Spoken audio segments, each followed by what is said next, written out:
Viola Davis, you played Annalise Keating on How to Get Away with Murder, but we just want to start out by saying huge congratulations for winning the SAG Award this year. What was it like getting up there and accepting that trophy?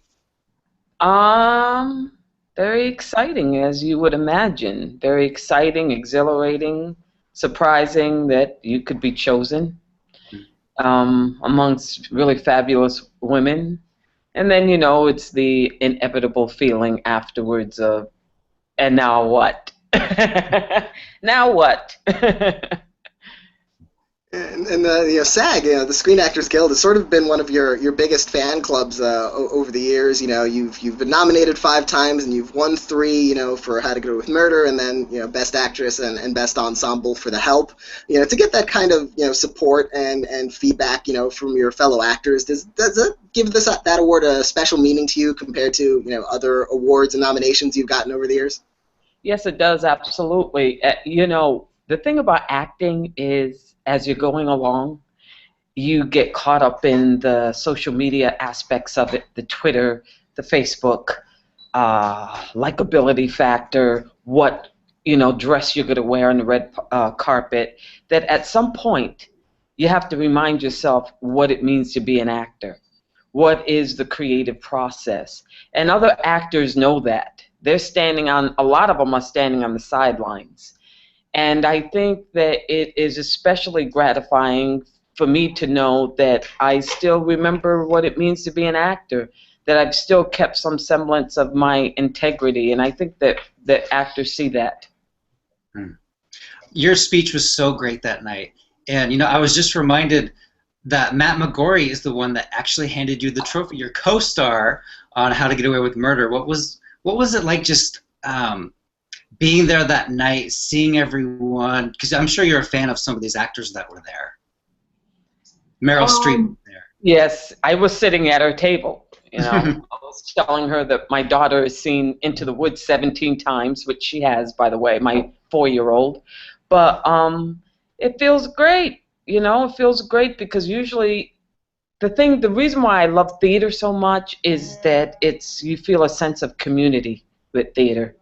You feel a sense of camaraderie, and we're all in it together. We're all in the foxhole together. And that's what it feels like when you're at the SAG Awards, even sitting at the table. You feel the community. You're not, sitting in a room waiting to go into, an audition room and to be competitive. So it feels fabulous. And it's interesting, whenever we see you and Meryl Streep at an event together, and of course Meryl Streep's at every event because she's nominated for everything. Yeah. She always seems to be one of your biggest cheerleaders. Whether she's winning an award or whether you're winning and she's cheering you on, like when the camera cut to her during your win this year. Of course you worked together on Doubt. Had that big scene together. Tell us about working with her and that relationship you two forged on set and maybe off set. Once again, it's a relationship between actors. It's a relationship between people who love the work, and who are in it for the work, and who find the work quite exciting. And she also has a wicked sense of humor, so that helps. You can have a few laughs and a couple of drinks with her after a hard day. But that's what that relationship is about. Nothing more, nothing less. It's a respect of 2 actors and 2 women also. 2 very strong women. And not women who are, into the fashion, into the glitz and the glamour. We're very much unadorned. And I think that there's a part of us that are very similar in spirit. I think there's a lot of movie fans and a lot of Oscar fans that really wish that there could have been a tie that year, that you and Meryl could have both won the Oscars. How great that would have been, so awesome. Yeah, but moving on to How to Get Away with Murder, you've had such a success in films. What about this show and this role made you decide to commit to the TV series? Well, with acting, it's always a fine line between staying relevant to many people and working. I don't think that people who are not in the business are aware of that you have to stay relevant. And the whole idea of being number one on the call sheet in a role that when you describe it on paper, people would not see me in that role. It was a chance for me to transform. And it was also a chance for me to show, even in the midst of this pop culture and this kind of soap opera, fantastical world that's being created, we know that that's the type of world. It was a chance for me to create a woman that in some moments is very real. It was a chance for me to use my craft. It was a chance for me to be the show and not be the third girl from the left. So I took it. You know, how often can a 49-year-old woman of color be the lead role in a show where a character is described as mysterious, messy, and sexual? Mm-hmm. So yeah, it's a no-brainer. Yeah, that was an especially memorable moment in your SAG speech when you talked about getting to play this role as as a 49-year-old black woman. Could you tell us a little bit more about what has it been like for you as an actor? Like is a great showcase role like Annalise Keating, is that still hard to come by as a black actor? Yes. I think that there are so many roles opening up for women of color. I mean, look at you. You have Taraji P. Henson. You have Regina King. You have Tracee Ellis Ross. I mean, the list goes on and on. Nicole Beharie. But I'm talking about the type of role. I'm talking about the adjectives of sexualized, messy, mysterious in a lead role, and what those black women look like, and hopefully I'm saying it in a way that can be heard and understood, because my whole thing, and it was really tied into my taking off the wig, which is a seemingly very simple act. It really is. It's a very, very simple act, but not. Because for me, I have seen women on screen for so many years and I don't know who they are. They slink in their dresses, they dress to the nines, they drip sexuality, they are very human in terms of, all the flashy parts of our lives. But I've never seen the mask come off. I just haven't. And for me, I just feel like a woman who is my type being able to take the mask off and being able to be flashy in the courtroom and also have this kind of hot boyfriend and do all of that, do all of those elements.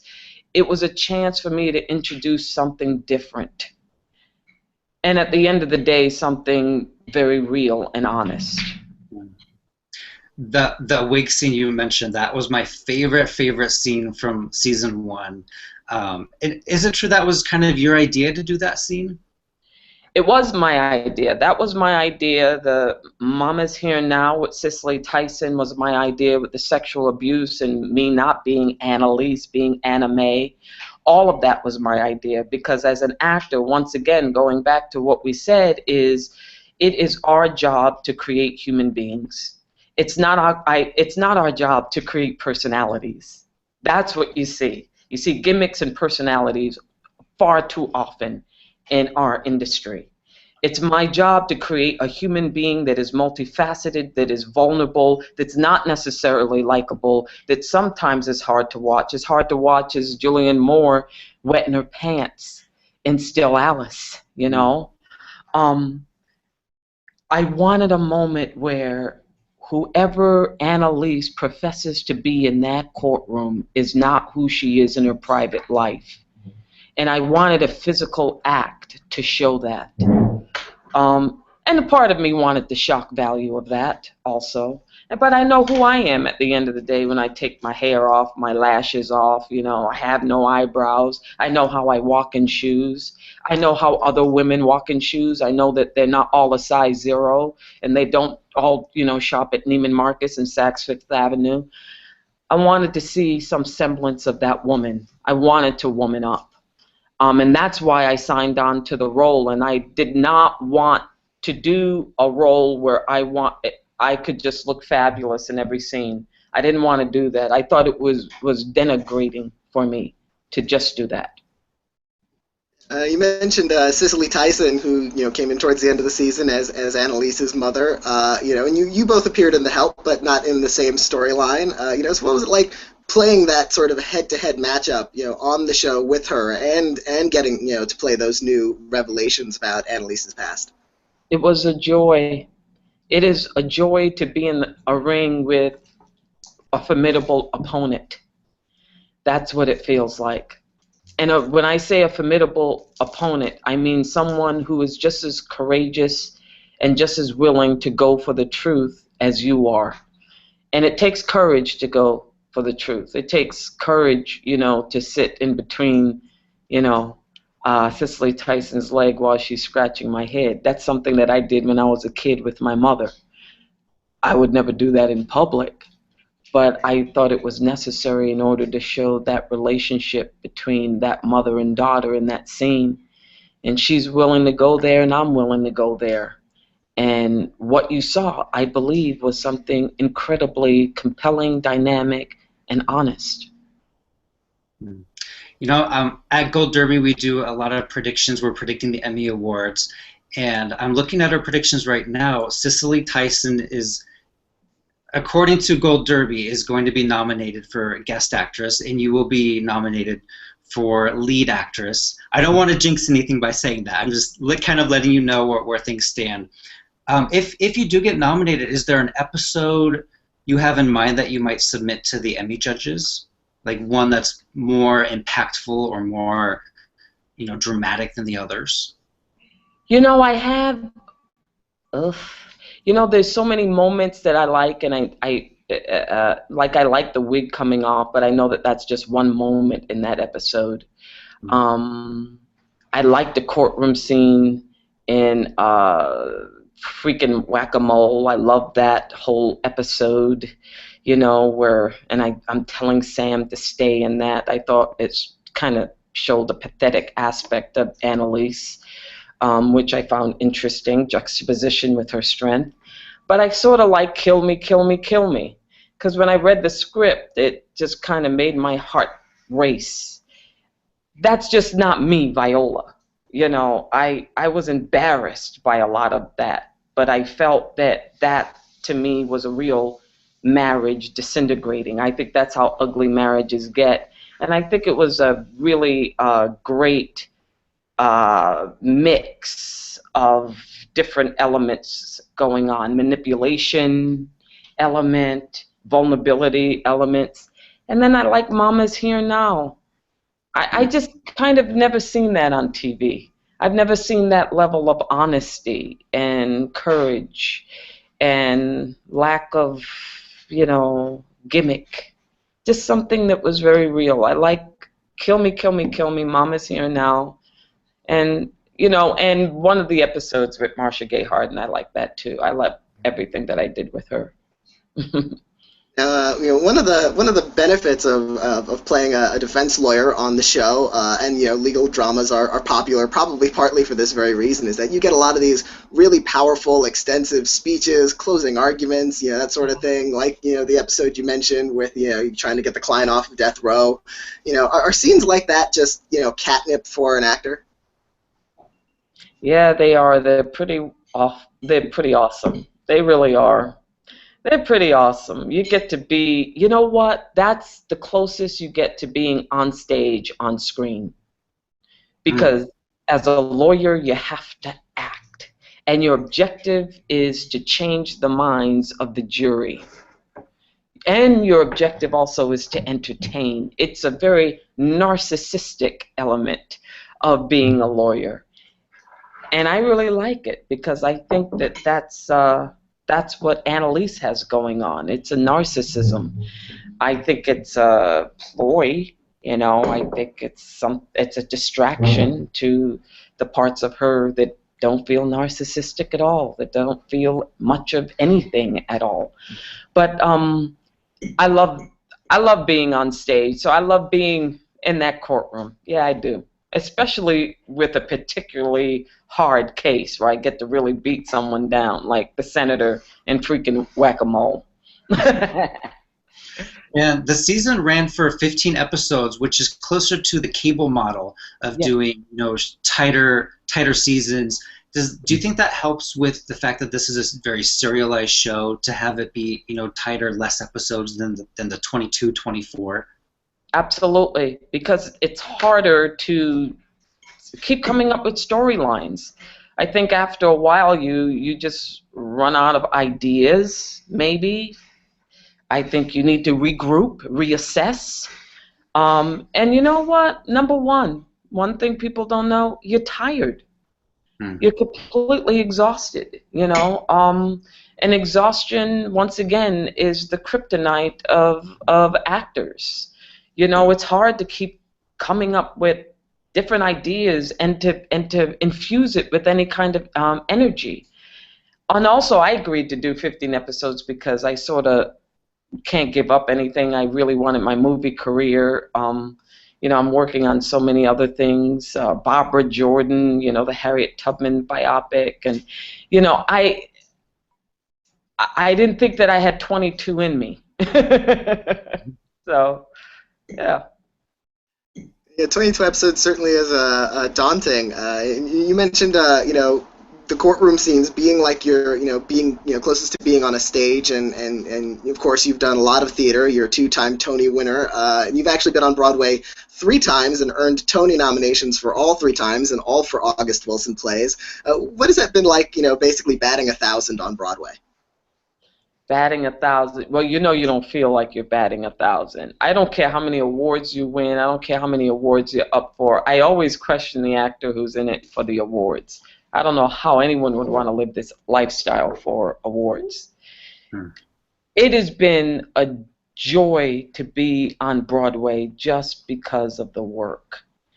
I'm telling you, there's nothing like being with a group of actors, a company of actors, and getting to create these human beings, and every single night discovering something new, being surprised, the audience. Sometimes just the audience being different makes the show different. The applause, screwing up and making a mistake and knowing that you have to fix it. There's no editor there. There's no button. There's nobody that's going to stop it and then regroup and do it again. It definitely is a medium where the people who can do are separated from the people who can't do it.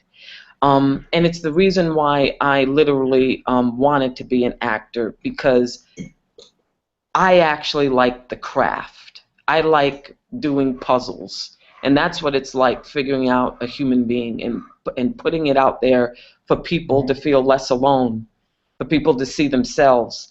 That's been the real joy right there. And the Tony Awards has been like the cherry on top. But honestly, truly, if no one even mentioned me with awards, I would still feel like I was batting like just a great average. Maybe not 1,000, but a great average. And then I have one more question about How to Get Away with Murder. So many mysteries over the first season. Yeah. The flash forwards, the flashbacks, and all the twists. Do you have a favorite twist from season 1? Do I have a favorite twist? You know what? I think my favorite twist, only because it was fun to play, was me actually being in the house, coming back to the house after Sam was, knocked off. Mm-hmm. I sort of liked that as an actor because it was a real big challenge to try to figure that out. I remember playing that and going, this doesn't make any sense. I got to try to figure this out. Complaining like we do as actors. And then when I sort of figured it out, once again, we as people, as human beings, are so complicated. The minute you say that would never happen, trust me, somewhere in America, overseas, somewhere in some household, it's happening. And it gives you the chance to just be like a amateur psychologist. And that's what that moment allowed me to be as an actor. That woman who just has that kind of screwed up maternal allegiance to these kids, but at the same time has this love for this man, and at the same time is like, screw him, he messed up, he hurt my feelings. And I think all of those feelings exist at the same time. It was fun to have all those balls in the air at the same time. I think people enjoyed it too. Hmm. And with so many mysteries on the show, I had my own theories about what the final outcomes were going to be, and I was pretty much wrong about all of them. Did you know them ahead of time, or did you learn about them episode by episode as you got the scripts like this? Nothing. I knew absolutely nothing. I thought I whacked them. I said Annalise is going to hit Sam over the head with a trophy or with something, and then everybody's going to hate me in America. So I had no idea it was going to be Wes. I was glad it was Wes and it wasn't me. I'm one of those people, I can't get ahead of anything. I'm just not good at mysteries, and I think I'm not good at it because I don't want to get ahead of it. And there's still so many other mysteries, I think, within the show that I'm very curious about. My relationship with Bonnie, my relationship with Frank, I think is very interesting. So we'll see. How are you guys going to top yourselves next year? Are you worried at all about that? I know you're not in the writer's room, but they have to come up with some good twists. You know what? There's a part of me that feels like I should be worried, but I'm going to be 50 this year, and I worry about nothing. I'm anxious for nothing. I feel like it's going to be what it's going to be, and my job as an actor always, because I can't play the mystery. You can't play mystery. My job is just to keep her remaining compelling, and for women to be able to look at her in moments and have kind of a hook that they can grab a hold of and say, wow, she's kind of familiar, even in the midst of all this mess. I think I'm more worried about that, keeping her interesting, keeping her grounded in something that's real. And I think with TV, I've been involved with so many failed television shows. I'm the failed TV show queen. Maybe George Clooney may have more than me, or Benjamin Bratt. I worked with both of them. They had a lot of failed pilots, but I'm up there too. So I feel like I'm happy that I'm just going into a second season with something. This is the first time in my entire career. So yeah, I have perspective. So whenever it's over, it's over. And whenever it's going, I'm grateful. Awesome. Well, best of luck at the Emmys. We're all rooting for you, and we can't wait for season 2. Thank you very much. Okay, bye. Okay, bye-bye.